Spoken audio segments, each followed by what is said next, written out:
Does that strike you as a problem? Okay. We have this Jewish Messiah, but we're not going to have anything to do with those people over there, okay?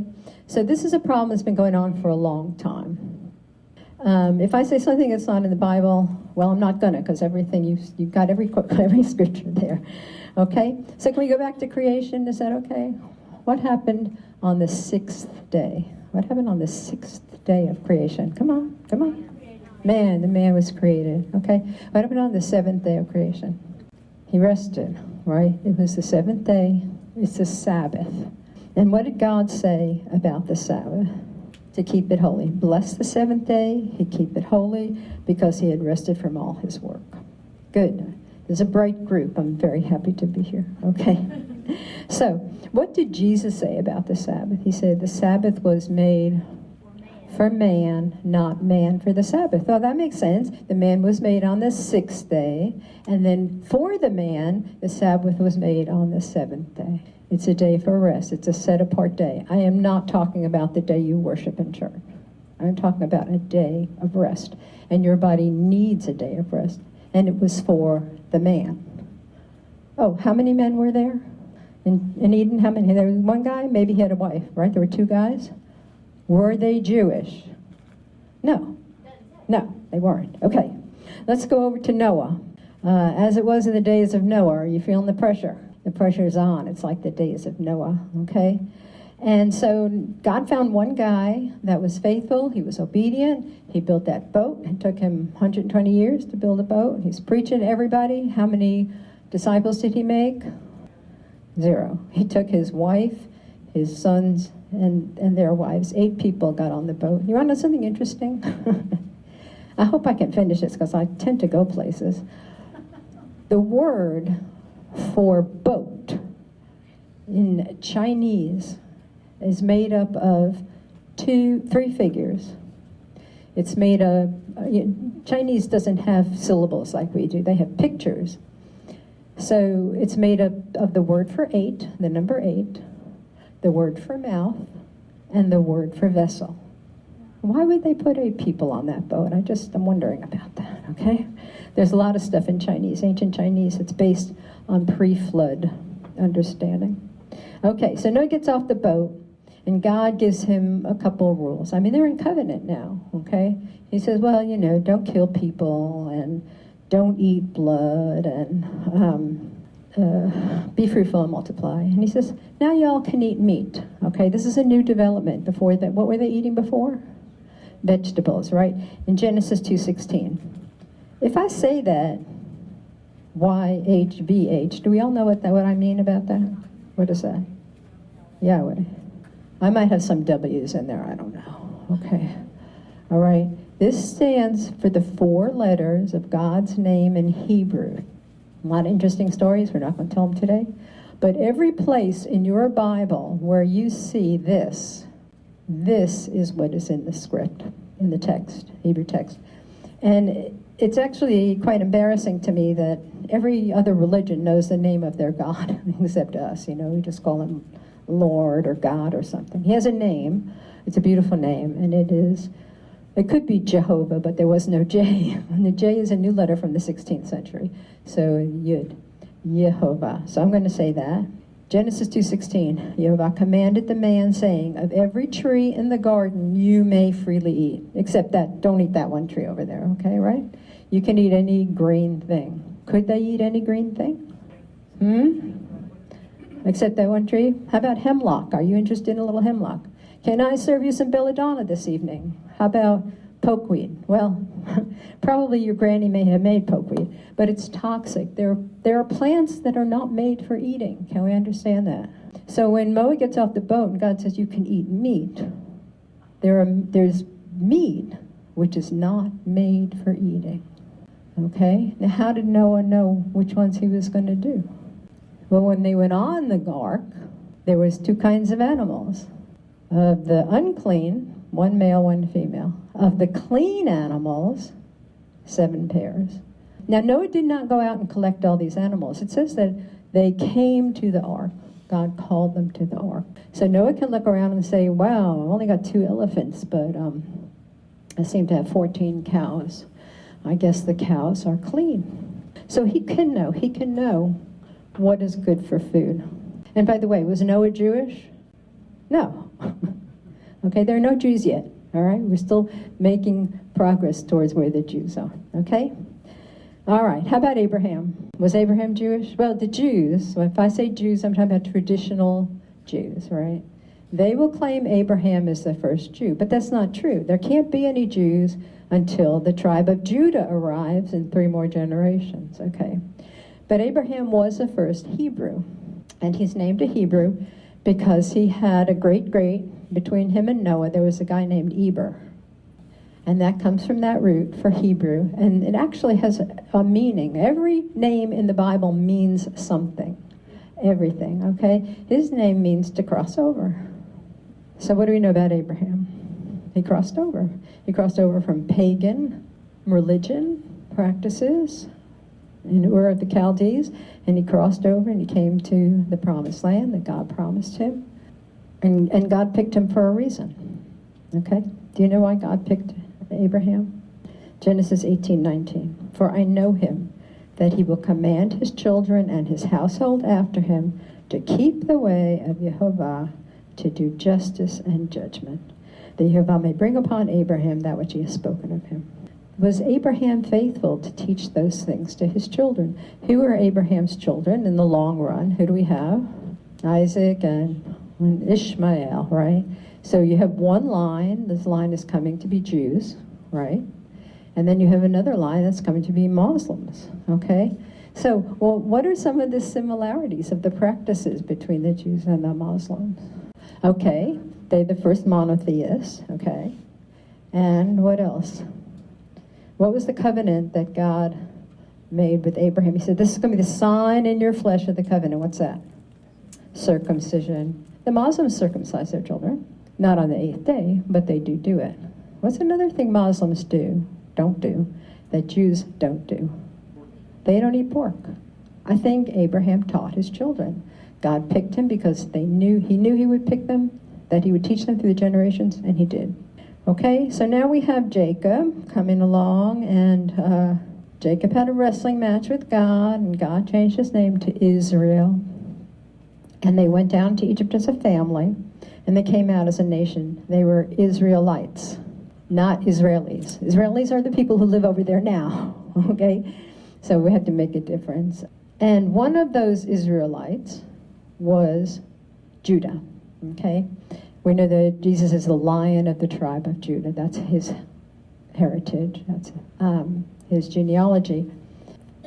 There's only 3 places in the Bible where people are actually referred to as a Jew in the Old Testament, okay? So the Exodus, we're going to say maybe that was around the 15th century BC, maybe 1,500 years before Christ, right? And about maybe 600 years before Christ, there was a man named Mordecai, right? You know the story of Esther. He's called a Jew. So there's this, if I can say evolution, whatever, of the term of being a tribal unit until it comes to mean all the people that are following that faith into the future. Now, so what happened? Here's Moses, poor Moses. Are you glad you're not Moses, right? Oh, these people you gave me, God.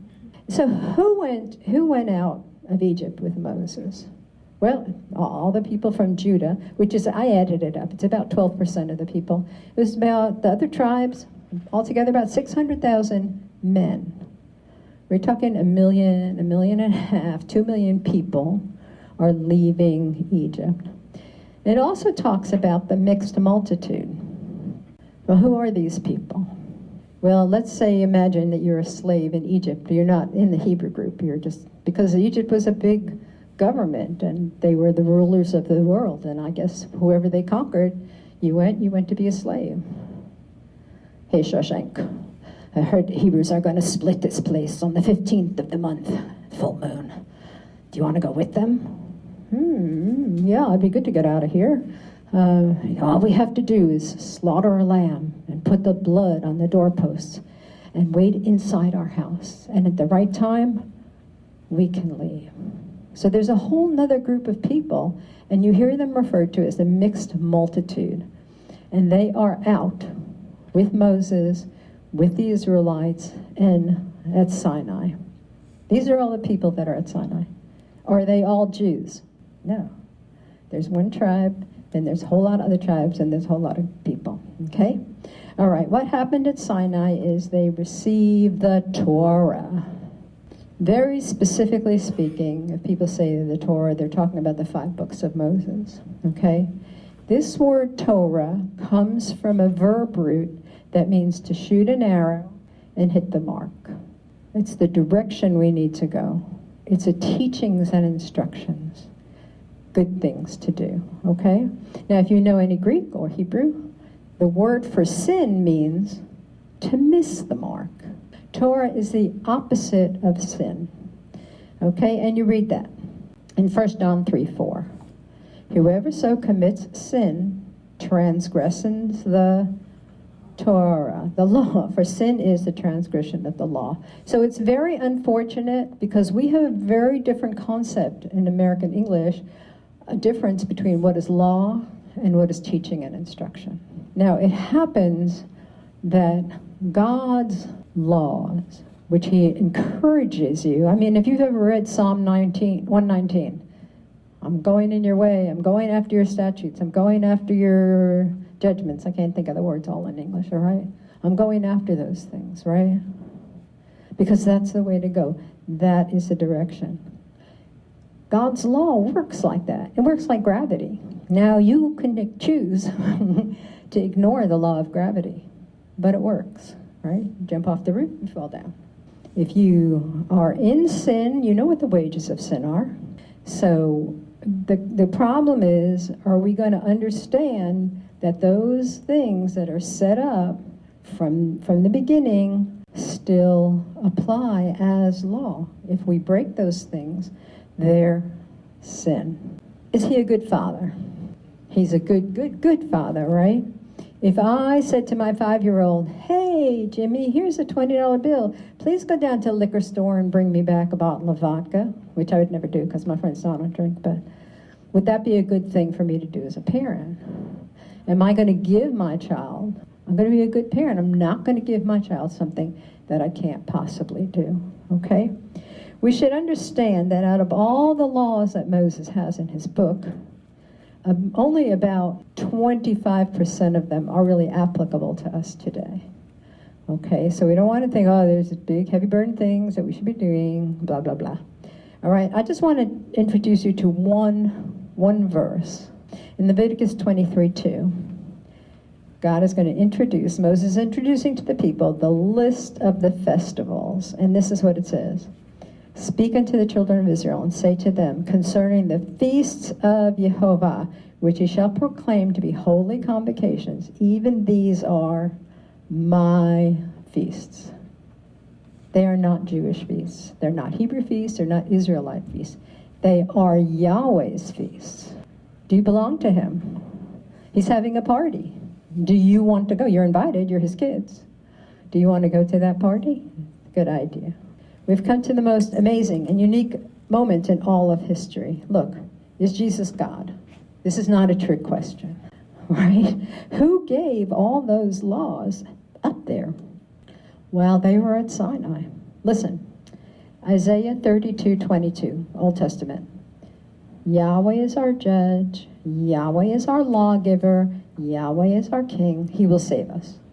Here's your New Testament, right? We always have 2 witnesses.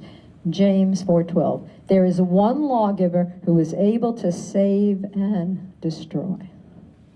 When you think about salvation, you know who you think about. I know who you think about. I thought about it for a long time, right? He gave the law. He designed this entire system of how this culture is growing and the direction that he wants it to go. And then at the right time, Jesus stepped into the script. He wrote the script, and then he stepped into the script to fulfill his part, okay? He cultivated everything about Old Testament faith to be for a particular outcome. He could have chosen to come as a Japanese harmonica player, or an Ethiopian dentist, or maybe an Eskimo whale hunter. But that's not what he chose. He developed a system that he would step into that system. We know that he's the Messiah because he lived a sinless life.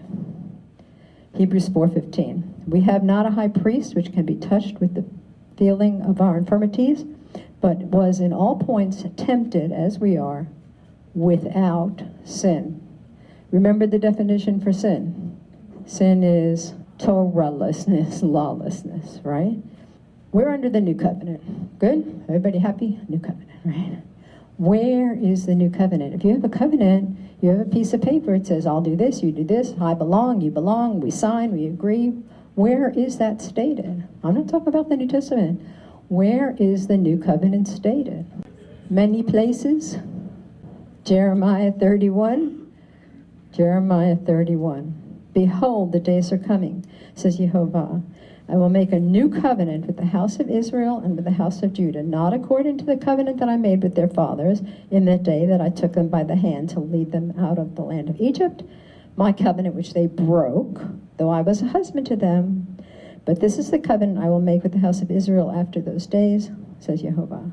I will put my law in their minds. I will write it on their hearts. I will be their God, and they shall be my people. And you know from Romans 11 that you are grafted into Israel. You're part of Israel. He's talking about the covenant. He's comparing it to the covenant from Egypt. When do we celebrate the covenant coming out of Egypt? There's a holiday for that. Passover. When Yeshua sat down with his disciples that night, it was his last meal here on the planet, and he said, I've longed to eat this meal with you. Every single disciple knew it was the time of Egypt, and he said, I'm making a new covenant, and they knew that it was what was going on in Jeremiah. This is the new covenant in his blood. So what did Jesus himself say about the law? He did not come to destroy, but he came to fulfill. Until heaven and earth pass away, not one jot or one tittle shall in no wise pass from the law until it'll be fulfilled. I don't have time to talk about jots and tittles. It's a very interesting language problem. But it means the smallest this or the smallest that. It's all got to be fulfilled. Heaven and earth are still here. There's still lots of things to be fulfilled. Therefore, none of it will pass away. First John said, right? He that says he abides in him, in Yeshua, ought himself to walk also as he walked. How did Yeshua walk? Do we need to go out and buy sandals? Do we need to put sand everywhere? Do we need to wait till it's hot? No. The concept of walk is a Hebrew concept, which is halacha. I'm trying not to throw too much Hebrew on you, okay? The walk is how we work out, how we do daily the things that we see in the Bible. So, for example, it says, you shall take these words and put them on the doorposts of your house. Well, what words are those? Okay, have you ever been to a person's house where they have a little box on the doorpost? Well, everybody will have to come to my house, huh? And there are specific scriptures in there, just about 3, mostly from Deuteronomy, okay? There's a little tiny scroll rolled up in there. So we don't try and write the whole Bible on the doorposts of our house. That is the halacha. That is how we walk that out. Somebody decided, a rabbi, no doubt. If he did not come to destroy, and heaven and earth are still here, and we are encouraged, he encouraged us, teach the commandments. You know, whoever doesn't teach the commandments, they're going to have the worst place, right? Tie a millstone around your neck, throw it in the sea. It's not a good idea. You should teach it. And how did we wind up where we are? Well, it started in 325 AD. Let's go as far away from this Jewish stuff as we can. But you can see most of it is not Jewish stuff at all. It's person stuff, Adam stuff, Noah stuff. Eventually, who preserves all that stuff is a community of faith called Jews. So that's how it comes to be that. And then there's, of course, Paul. Oh, Paul, okay. First of all, I want to read to you what Peter had to say about Paul, the things that Paul wrote. It's in 2 Peter 3:16. As also in his epistles, in Paul's epistles, speaking in them of these things, in which some things are hard to be understood, which they that are unlearned and unstable wrest, as they do also the other scriptures to their own destruction.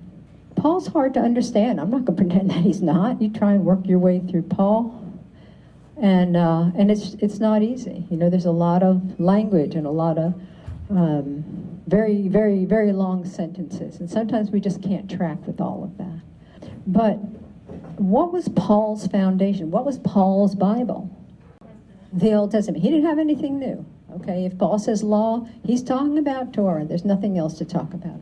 Let's see what Paul said about himself. Okay, Acts 25:7. And when he was come, the Jews which came down from Jerusalem stood about and laid many grievous complaints against Paul, which they could not prove. Well, he answered for himself. This is what he said: neither against the law of the Jews or against the temple or against Caesar have I offended in anything.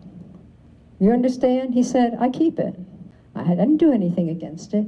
Acts 28:17. And it came to pass that after 3 days Paul called the chief of the Jews together. And when they were come together, he said to them, men and brethren, though I have committed nothing against the people or customs of our fathers, yet I was delivered a prisoner, etc. So his profession is that he didn't break it and he didn't change it. Very good? Are we still here? Did the brownies put you to sleep? No. What did Paul say about the law himself? Romans, you work your way through Romans 3:31. Do I make void the law? What law do you think he was talking about? God forbid we establish the law. Romans 6:15.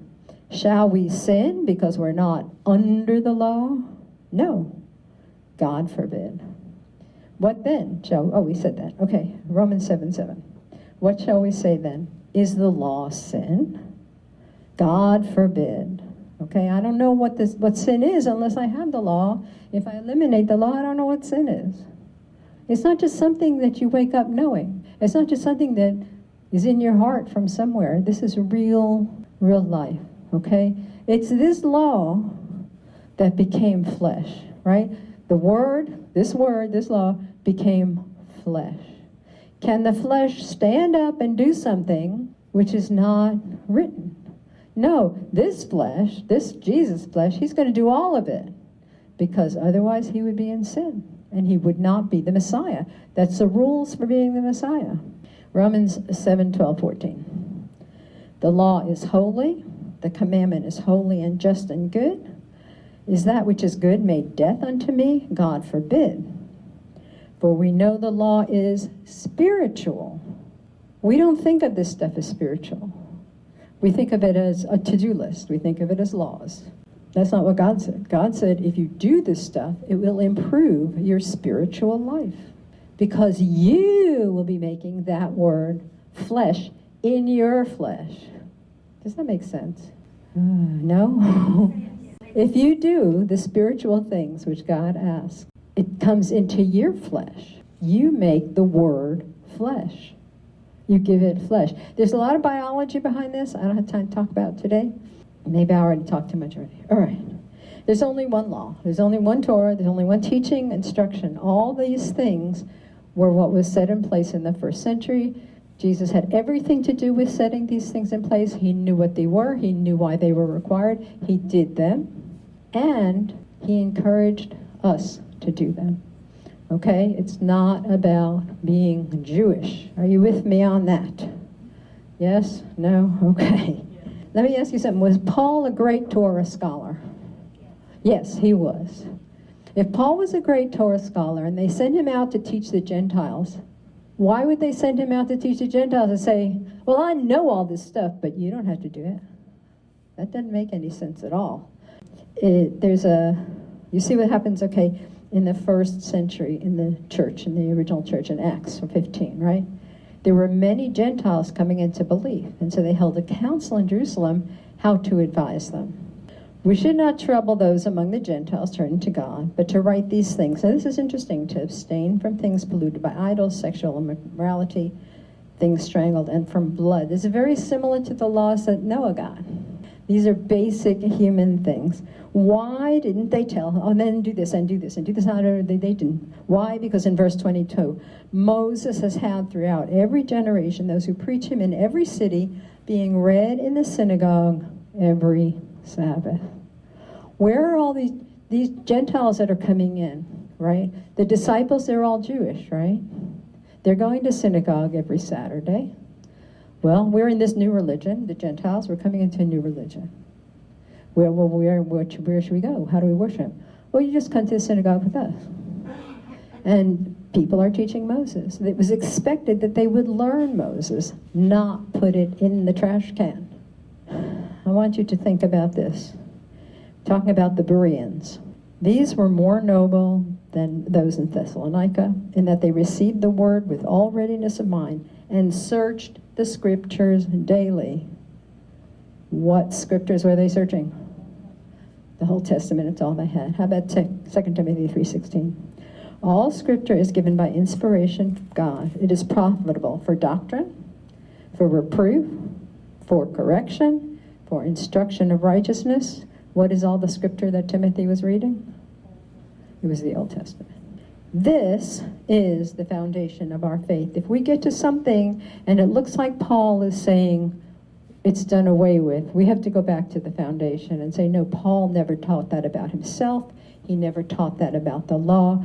We don't understand what's going on. We have to just put it aside and keep reading. And that's what I encourage you. I encourage you to go home, search this stuff out, look for it, see if you can make sense out of it. Because if the foundations be destroyed, what are the righteous going to do? Okay? Now, I want to be very, very, very clear about this. Salvation is by faith alone.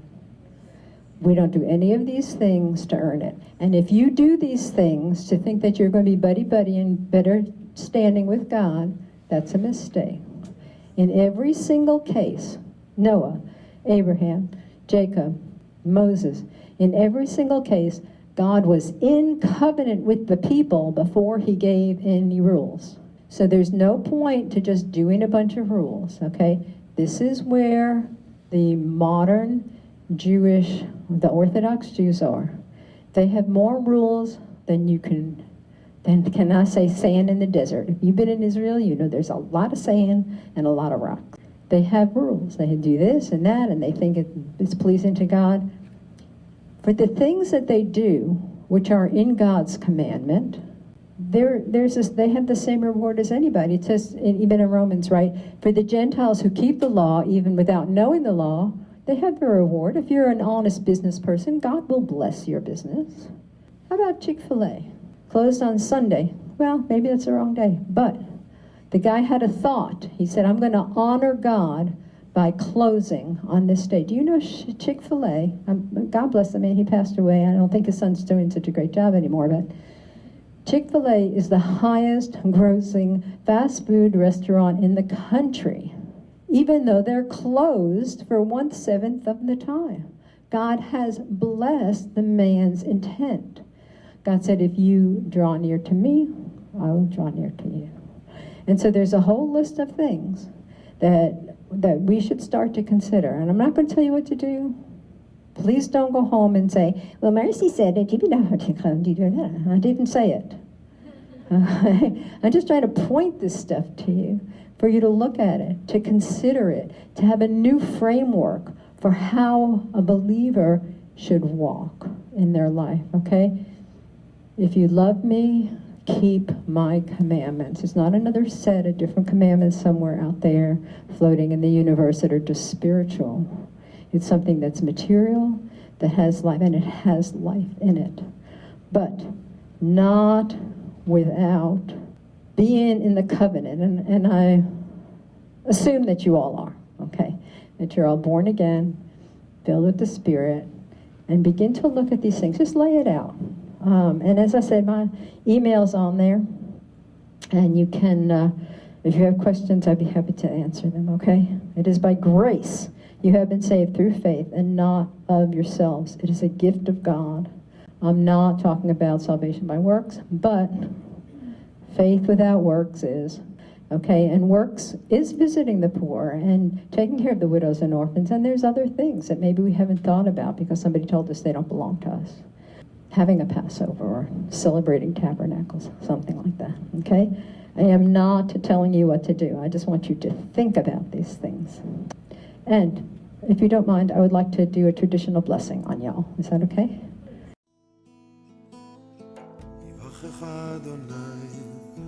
ישמרך,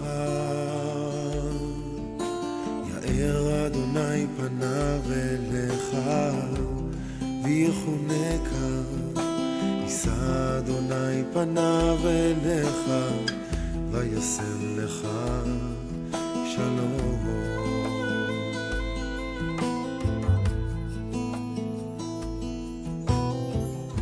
The Lord will bless you and keep you.